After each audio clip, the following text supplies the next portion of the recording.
केंद्र में अपनी सरकार के 9 साल पूरे होने के मौके पर मई के आखिरी हफ्ते में प्रधानमंत्री नरेंद्र मोदी नए संसद भवन का उद्घाटन कर सकते हैं।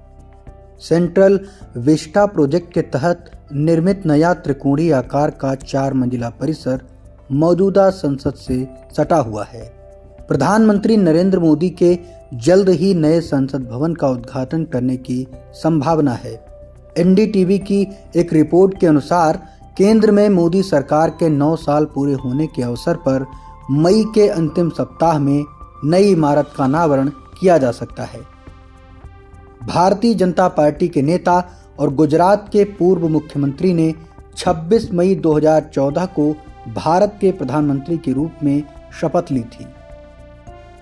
एक न्यूज़ चैनल की रिपोर्ट के मुताबिक मानसून सत्र जो जुलाई में शुरू होने वाला है, उसे नए भवन में आयोजित होने की संभावना लगभग नहीं के बराबर है। संरचना का निर्माण, जिसे कथित तौर पर नवंबर 2022 तक पूरा किया जाना था, अपने अंतिम चरण में है। मोदी ने दिसंबर 2020 में नए भवन का शिलान्यास किया था, जो वर्तमान संसद परिसर के निकट बन रहा है।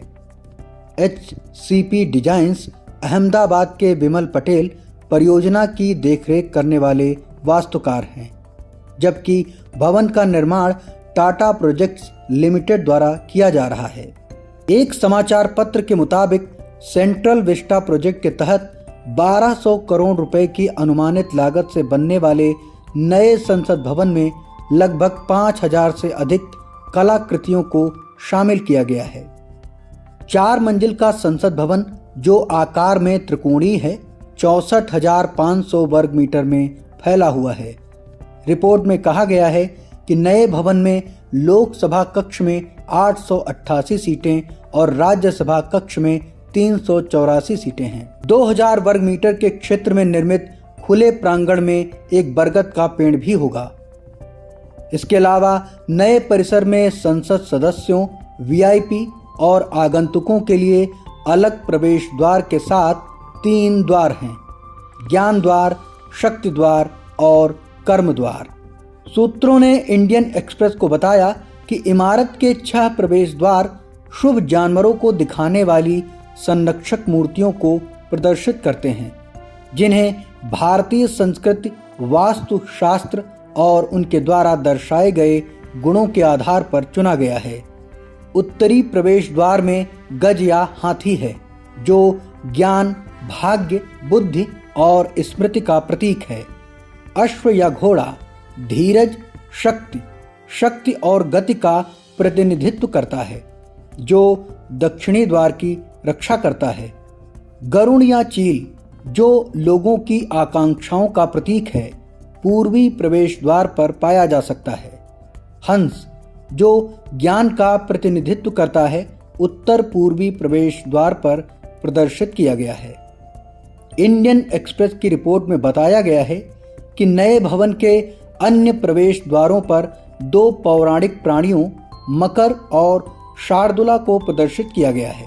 जहां मकर विविधता में एकता का प्रतीक है, शार्दुला लोगों की शक्ति का प्रतिनिधित्व करता है। टाइम्स ऑफ इंडिया ने दिसंबर 2020 में रिपोर्ट दी थी कि नए संसद परिसर में देश की लोकतांत्रिक विरासत को प्रदर्शित करने के लिए एक भव्य संविधान हॉल होगा।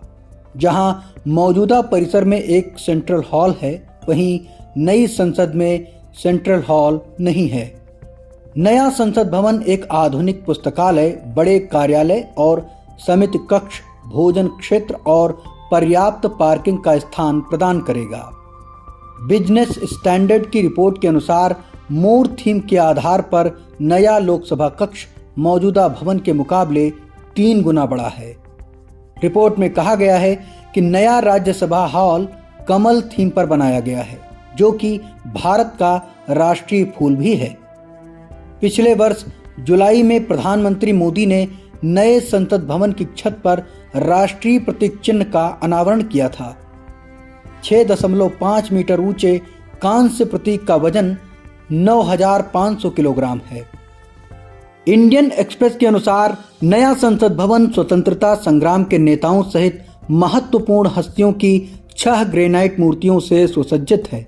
इसके अलावा लोकसभा और राज्यसभा के लिए 4 दीर्घाएं, 3 भारत दीर्घाएं, 1 संविधान दीर्घा और 3 समारोहिक उपकक्ष हैं।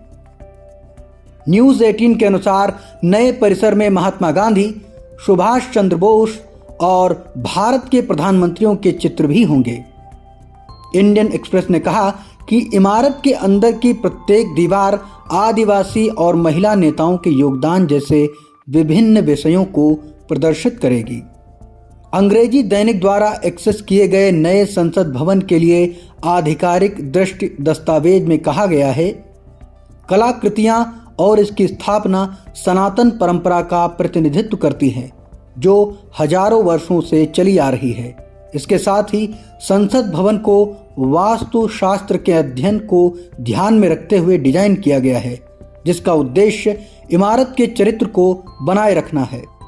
एक अधिकारी ने इंडियन एक्सप्रेस को बताया कि कलाकृतियां सभ्यता और संस्कृति दोनों से संबंधित भारतीय लोकाचार और पहचान को दर्शाती हैं। एक संयुक्त केंद्रीय सचिवालय, एक नया प्रधानमंत्री आवास, एक नया प्रधानमंत्री कार्यालय, एक नया उपराष्ट्रपति का इनक्लेव, साथ ही राजपथ का पुनरुद्धार भी सेंट्रल विस्टा प्रोजेक्ट का ही हिस्सा है। विशेष रूप से एक नए संसद भवन की मांग 2012 की है, जब तत्कालीन अध्यक्ष मीरा कुमार के विशेष कार्य अधिकारी ने शहरी विकास सचिव को एक पत्र लिखा था। इंडियन एक्सप्रेस के अनुसार पत्र में संसद भवन परिसर के आसपास के क्षेत्र का सर्वेक्षण करने और अत्याधुनिक नए संसद भवन के निर्माण के लिए उपयुक्त स्थानों, साइटों की पहचान करने का आह्वान किया गया था। 2016 में तत्कालीन अध्यक्ष सुमित्रा महाजन ने भी मौजूदा संसद भवन में जगह की कमी का हवाला देते हुए अपग्रेडेशन की आवश्यकता को रेखांकित किया था।